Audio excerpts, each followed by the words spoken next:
alaze obubondo bw'abantu obwakkaanyiziddwako abagenda okusoosowazibwa mu nteekateeka ey'ensimbi ezigenda okugabibwa obwakkaanyiziddwako.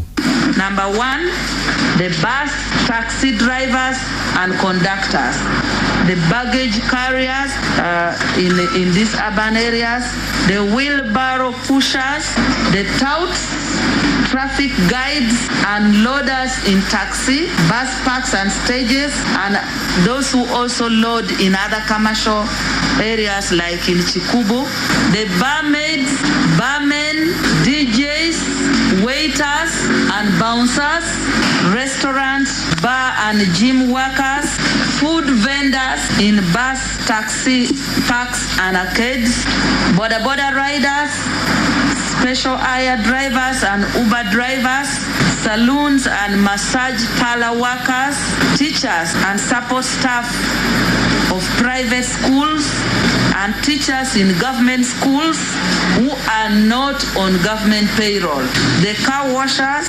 slum dwellers, ghetto residents, street vendors, shoe shiners and cobblers, and then lastly orphans and vulnerable children. So these are the categories that will benefit. Ono agenze mu maaso n'ategeeza nti amaka ge bagenda okuwa obuyambi gawerera ddala emitwalo 5 mu 1,000 mu 1,007 ng'era buli maka gaakuweebwa emitwalo 10 bw'atyo azitemyetemye n'alaga nti wafikawo emitwalo 2 egy'okwejalabyako. The figure for 100,000 was based on 1, purchase of 20 kilograms of posho, and we have calculated a kilo of posho at 2,000. That gives you 40,000. Purchase of 10 kilograms of beans at 2,500, which gives you 25,000. Purchase of 1 bar of soap at 3,000. Purchase of 3 liters of cooking oil at 4,000 a liter, which gives you 12,000. And if you calculate that, will give you 80,000. Then we decided to add for you 20,000 for any other thing. Susan Narukenge yatuleetedde egguliro eryo. Poliisi ya CPS mu kibuga Kampala ekedde kugobagana n'abatembeeyi abatundira ebyabwe mu kibuga ekyo. Munnaffe Hakim Mubiru yalina ebikirako. Abasirikale ba poliisi abali mu ngoye eza uniform n'engoye eza bulijjo, abantu bonna abajja mu kibuga kino Kampala songa bebayiriddwa mu bungi obw'ekitalo okusobola okufeffetta bano baweereddwa pikipiki eziwerako saako n'ekibooko nga bagoba abantu bano abagamba nti bo bajja gumazanga mbiro era nga gwe bakwatako basooka kumuyisaako ow'embuya ate oluvannyuma n'atwalibwa mu kaduukulu kaabwe. Amanya mbiji ba Musengero Medi Magic embeeye tulimba naye etiisa embeera mbi bane batwesereze medde waka enjala limutuluma tutubatuka tudde waka tukoleyo ki enjala tuluma reka tunoonya okulya banafiira mu nju tufenga bana balama ate bulwadde bwa covid sente ewaka tunaalyayo ekyabaana baka abakazi baagala sente zakulya fe tukole tutya tulina okubeera Kampala tulonye sente newankubadde nga poliisi eteeseemu eryanyi eryesukkiddde okusobola okulabika ng'egumbula abatembeeyi bano naye era nga ekyalina okusomezebwa kw'amaanyi nnyo kubanga bangi balabiddwako nga bagikuba ekimooni nga beetoola bwetooloozi n'oluvannyuma baddamu ate okukakkalabya emirimu gyabwe. Weebale nnyo, weebalire ddala. Omumyuka wa Sipiika w'Olukiiko Olukulu olw'Eggwanga omukyala Anita Among ategeezezza eggwanga nti ekyaggazaawo Paalamenti kwe kukakasa nti ebizimbe byayo byonna bifuuyirwa n'eddagala eritta obuwuka obwa coronavirus. Okwogera bino n'abadde atangaza ku nsonga z'ekirwadde ekya COVID-19 ekyakyukira ababaka gye buvuddeko ne kibawalampa budaala okukakkana ng'ababaka 200 nga bali butoola nakyo. Bino abyogeredde mu lukuŋŋaano lwa bannamawulire mu kibuga Kampala. We had adjourned this house and when we adjourned the house, we did not say that the house was closed. There was a letter that came from Parliament of Uganda from the clerk saying they are closing the house for fumigation. And closing the house for fumigation is basically to help us in whatever is happening with this COVID-19. And when you ask that are members allowed to come to Parliament, I would also ask you back, if you're fumigating your house or if you're spraying, will you allow your children to enter? Is it safe for them? And if it is not safe for your own kid, why should we allow our own members? Ono bw'atuuse ku nsonga za mukama we, sipiika w'olukiiko olukulu olw'eggwanga omukulu Jacob Oulanyah abuze mu kiseera kino annyonnyodde bw'ati. One thing I need to clarify and tell the country is they voted for the Speaker of Parliament and the Deputy Speaker of Parliament. And we have a working calendar. And the working calendar, we agreed each of us should work for 2 months. And it so happened that I am the one who started. So after my time of the 2 months, the Speaker will come. And then I will also go and rest. So the Speaker of Parliament is okay, is fine. We are following the calendar that we scheduled as the Speaker and the Deputy Speaker. Sara Nandawula yatuleetedde eggulire eryo.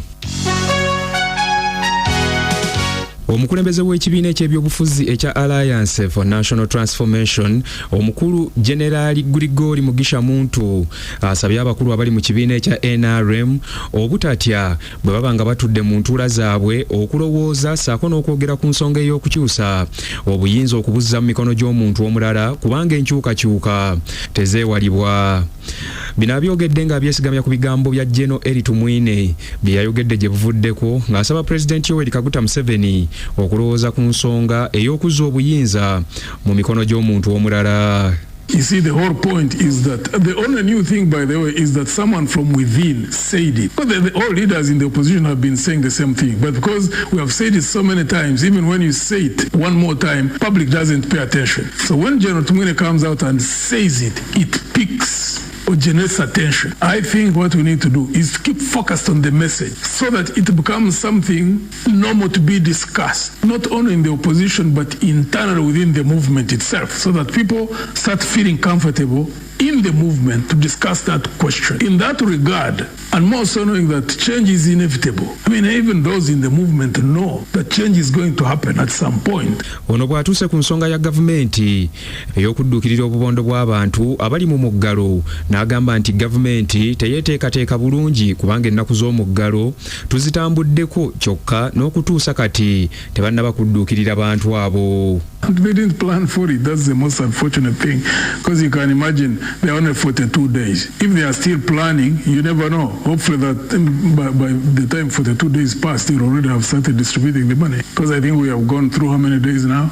11 days. If there are people who were so, and indeed as there are many who are in quite dire straits, those mostly communities that more or less, because of the circumstances, live hand to mouth. You know, when you spend 11 days without earning, that's quite a big challenge. That's why by the time they announced, if they already had plans in place, if they had taken the period almost close to 1 year to plan systematically, then they would have rolled out immediately. Abakulembeze b'omu Kajjansi Town Council basabye bannayuganda okukikkiriza nti ekirwadde ekya COVID-19 kyalumba eggwanga lino era tuli nakyo mu bujjuvu. Okusinziira ku mmeeya wa Kajjansi Town Council omukulu Kayondo Ndawula Ali Bashir agamba nti ekirwadde kino tulina okukirwanyisiza awamu. Bw'abadde nga wayamu n'omusasi waffe ono alambise bw'ati. Obulwadde buno bwa COVID buli serious ate buli riyo. Abantu bave byokuliisa empisa ebijanjaalo bakkirize nti olumbe lwatulumba lwatugirira. Kati tulina okukola kiri kimu okugoberera mbeera y'amateeka g'ebyobusawo nga bwe baagatuwa, tuleme bissaamu byabufuzi nti oba gano amateeka ga gundi. Tubeere nga tusobola okuba nti omuntu asobola okunaaba engalo atasobodde ku affordinga kufuna sanitayiza oyo, abeere nga asobola okumaintaininga abaana awaka abaana baleme kutambula kutaayaaya kubanga kyazuuliddwa nti abaana abo abataayaaya be basinga okuba nti batambuza obulwadde obwo. Ekyokulabirako Haji Bashiri Makwando yafa naye nga batugamba omwana yaguleeta waki awaka. Bw'atuuse ku nsonga y'okuyambako abantu abeetaaga okubeerwa, agambye nti ensimbi ezo gavumenti zeegenda okuwa bannayuganda nti baakukolera wamu n'abakulembeze b'ebyalo wabula n'awanjagira abantu okujjumbira enteekateeka ey'okugemebwa ekirwadde ekya COVID-19.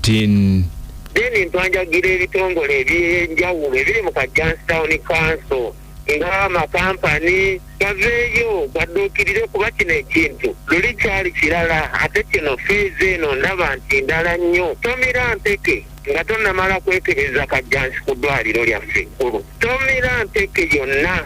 Kola ekisoboka osooke weekebeza ogende ofune vaccine ng'omanyi sitaasi yo bwekola ki bweyimiridde. Abo abaazuulwamu akawuka nga baali bamaze okwekebeza tebasooka kuddayo kukola ki kufuna injection yakubiri. Kubanga abakugu bagambye oyo aba asooka n'alinda ne bajjanjaba n'abeerera ddala kuliya ku 0 level. Twenyigire mu kwegemesa. Ensi ezikulaakulanye zeegemesezza batandise okuva ku miggalo.